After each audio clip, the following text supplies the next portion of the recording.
Hello दोस्तों, नमस्कार। आज जीके का सेट नंबर 8 है। 40 क्वेश्चन हो गया है। आज 41 से 60 नंबर इसमें आएगा।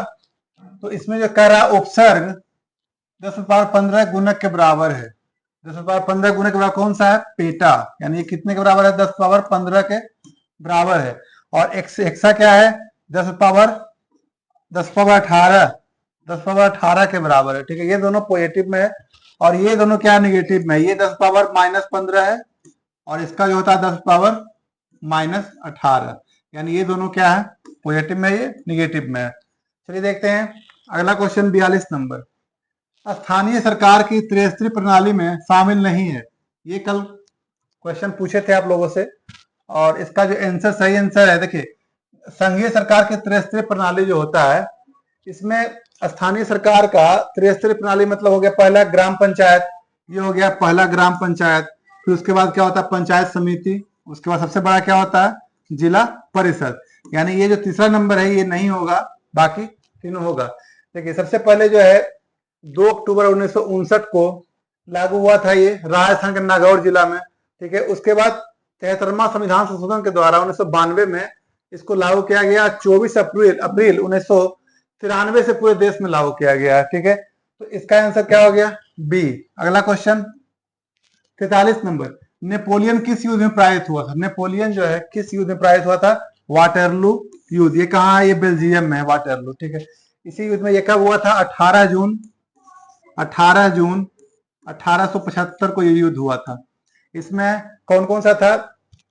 देखिए वाटरलू कहाँ है? बेल्जियम में। 18 जून 1875 को ये युद्ध हुआ था। इसमें इसे में सेंट हेलेना द्वीप, इसी युद्ध के बाद सेंट हेलेना द्वीप ये निर्वासित हो गया था और वहीं इनकी मृत्यु हो गई। ठीक है, देखते हैं अगला क्वेश्चन। ओडिशा की सबसे बड़ी खारे पानी की झील कौन सी है? ओडिशा की सबसे बड़ी खारे पानी की झील कौन सा है? देखिए चिल्का झील जो है ना, उड़ीसा की नहीं बल्कि ये पूरा एशिया का है। ये एशिया का सबसे बड़ा खारा पानी का झील है ये चिल्का झील। अगला क्वेश्चन 45। सबसे छोटा जीवित पक्षी कौन सा है? देखिए सबसे छोटा जीवित पक्षी जो है हमिंग बर्ड है। हमिंग बर्ड ये जो है यही सबसे छोटा जीवित पक्षी है। इसका जो है लंबाई लगभग जो है 5 सेंटीमीटर, यानी कितना हो जाएगा? 2 इंच के बराबर 5 सेंटीमीटर लंबाई है।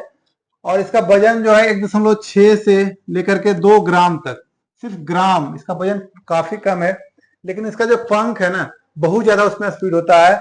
तो पंख जो है 1 सेकेंड में 80 बार वो पंख को फड़फड़ा देता है। यानी 80 बार पर सेकेंड इसका जो है पंख का रफ्तार इसका है।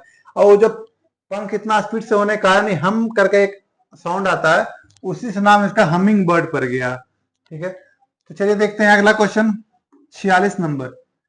राष्ट्रीय ग्रामीण रोजगार गारंटी अधिनियम में पारित किया गया। कब पारित किया गया? राष्ट्रीय ग्रामीण रोजगार कब पारित किया गया? 2005 में। ये उसके बाद क्या किया गया? 2 अक्टूबर 2009 को क्या किया गया? इसी का नाम बड़ा कर दिया गया है महात्मा गांधी राष्ट्रीय ग्रामीण रोजगार गारंटी अधिनियम। इसका किया गया है।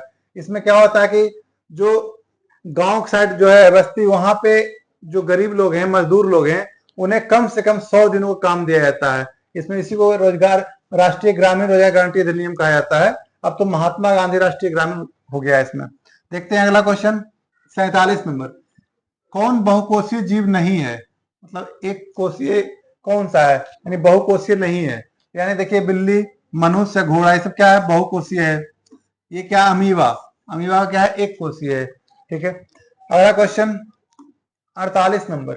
योजना आयोग की स्थापना कब की गई? योजना आयोग की स्थापना जो है ना, पहले बहुत एग्जाम में आता था, अब तो ये आता नहीं है। इसका जो स्थापना है 15 मार्च 1950 को हुआ था इसका।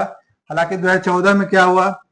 2014 में जब बीजेपी की सरकार आई तो क्या योजना आयोग को समाप्त कर दिया गया और 1 जनवरी 2015 से क्या है, इसी के जगह नीति आयोग आ गया। क्या आ गया?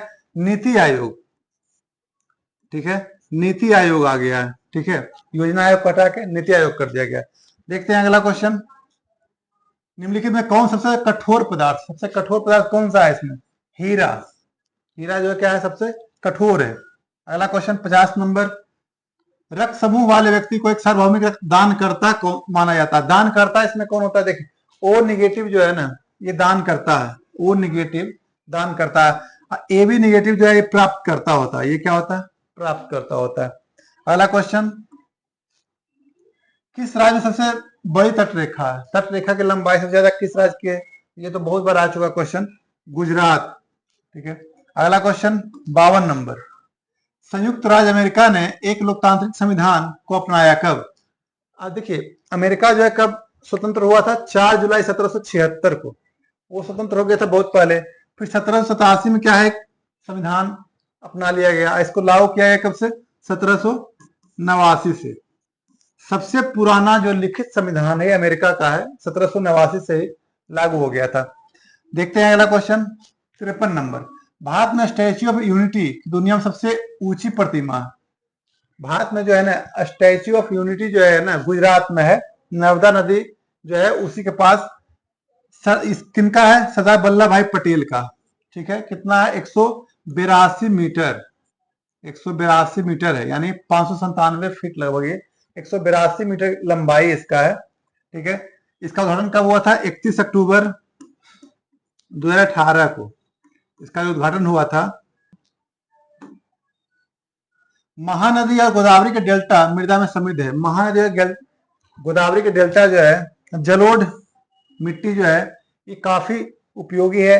जो भारत में जितना भी खेती होता है उसमें 40% यानी 43% जो है जलोढ़ मिट्टी है। इसमें क्या होता है? गेहूं, चावल, गन्ना, ये सब इसी में होता है, जलोढ़ मिट्टी में। अगला क्वेश्चन कौन सा है? मिस वर्ल्ड 2017 खिताब जीता था, ये तो कल आया था। 2017 में मिस वर्ल्ड वाला कौन जीते थे? मानुषी छिल्लर। ठीक है। 2000 में प्रियंका चोपड़ा, उसको 17 साल बाद मानुषी छिल्लर। अगला क्वेश्चन, प्रथम विश्व युद्ध में अपने प्राणों की आहुति देने वाले भारतीय सैनिकों की स्मृति में निर्मित अखिल भारतीय युद्ध स्मारक को किसके नाम से जाना जाता है? देखिए 1914 से लेकर 18 तक प्रथम विश्व युद्ध हुआ था, और फिर एक वहां पे उसी में जो है बहुत सारे सैनिक मारे गए थे। ठीक है। तो उसमें जो है 1921 में शुरुआत हुआ था इंडिया गेट का बनना, इंडिया गेट का, और 1931 में ये बनकर तैयार हो गया था। इसमें लगभग 80 से ज्यादा सैनिक मर गए थे प्रथम विश्व युद्ध में, उन्हीं की स्मृति में ये इंडिया गेट बनाया गया। अगला क्वेश्चन 57वां, किस देश ने सदी के बाद सार्वभौमिक मताधिकार दिया था? किस देश ने सार्वभौमिक मताधिकार मतलब सभी को मताधिकार? ये कौन सा है? न्यूजीलैंड। ये कब दिया गया था? 1893 में। कब दिया गया था? 1893 में। और भारत में तो जब आजाद हुआ, संविधान लागू हुआ है 1950 में, तभी से दिया गया है महिलाओं को भी मत देने का अधिकार। अगला क्वेश्चन कौन सा है? एक नृत्य रूप है जो कला में हिंदू और मुस्लिम प्रतिभा के एक अद्वितीय संश्लेषण का प्रतिनिधित्व करता है। कौन सा नृत्य है? ये कथक है। कथक जो है उत्तरी भारत का है, ये दोनों का है संश्लेषण है इसमें। अगला क्वेश्चन 59, स्पर्श के कारण पौधों में दिशात्मक विकास गति को क्या कहते हैं? देखिए गांव में भी ककड़ी वगैरह का जो पत्ता होता है, पेड़ होता है, वो पेड़ दीवार के सहारे चलता है इसमें, तो इसको क्या बोलते हैं? स्पर्श रूपांतरण, स्पर्श रूपांतरण। अगला क्वेश्चन 60 नंबर, बेगम हजरत महल भारत के किस विद्रोह से संबंधित थे? बेगम हजरत महल जो थी ना लखनऊ की रानी थी। ये सिपाही विद्रोह 1857 जब हुआ है, ये 10 मई 1857 को ये मेरठ से शुरू हुआ था ये। ठीक है।